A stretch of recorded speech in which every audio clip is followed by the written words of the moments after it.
पहली बात तो यह है कि जो लोअर मिडिल क्लास और मिडिल क्लास है उसके ऊपर कई तरीके के बोझ बढ़ गए हैं। विशेष तौर पर शिक्षा और चिकित्सा जिस प्रकार से महंगी हो गई है, तो जब तक इन वर्गों को आप राहत नहीं देंगे, विशेष तौर पर इनकम टैक्स में राहत नहीं देंगे, शिक्षा जो एजुकेशन लोन है उसमें ब्याज दर को घटाएंगे नहीं, और चिकित्सा के दायरे को और सुगम नहीं बनाएंगे, चिकित्सा उपकरणों आदि आदि पर आप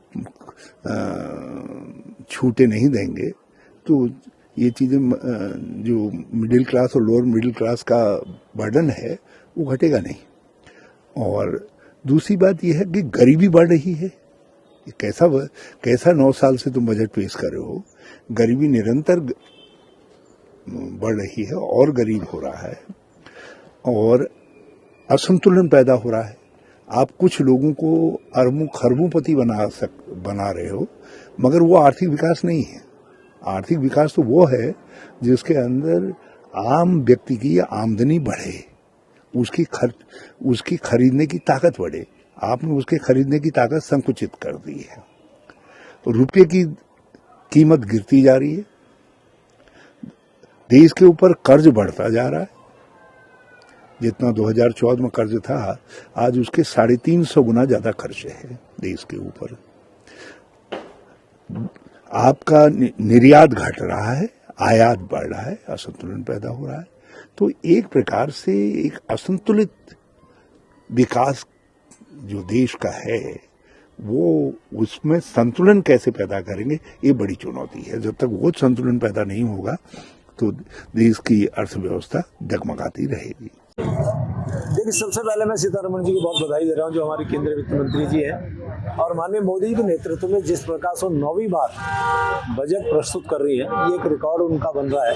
साथ में रविवार में बजट देना, मुझे लगता है शायद ये इतिहास बनने वाला है।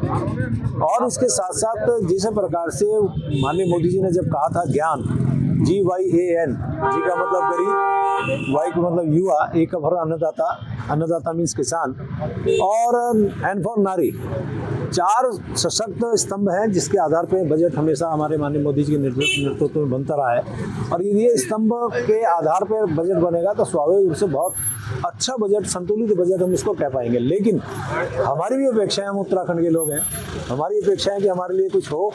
जैसे माना हमारे यहाँ जब मैं वित्त मंत्री था तो हमने भी आग्रह किया था, आज भी हमारी सरकार उसकी अपेक्षा रखती है कि हमारे यहाँ फ्लोटिंग पॉपुलेशन है, यानी हम 1.25 करोड़ के जनसंख्या वाले राज्य हैं, और कितने हमारे यहाँ करोड़ों लोग हर वर्ष यहाँ पे आते हैं, चाहे धर्म पुण्य लाभ कमाने के लिए, चाहे पर्यटन दृष्टि या अन्य दृष्टि से।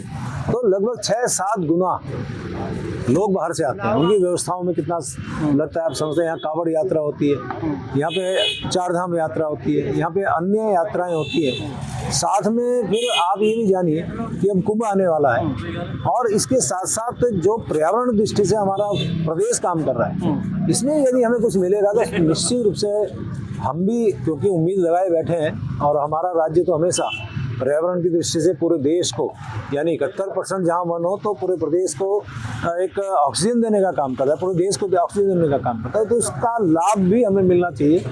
अनेकों ऐसे और भाव हैं जिसके कारण हमारे प्रदेश को अपेक्षाएं हैं, और मैं उम्मीद कर रहा हूँ वो निश्चित रूप से इस बजट में उनका प्रावधान।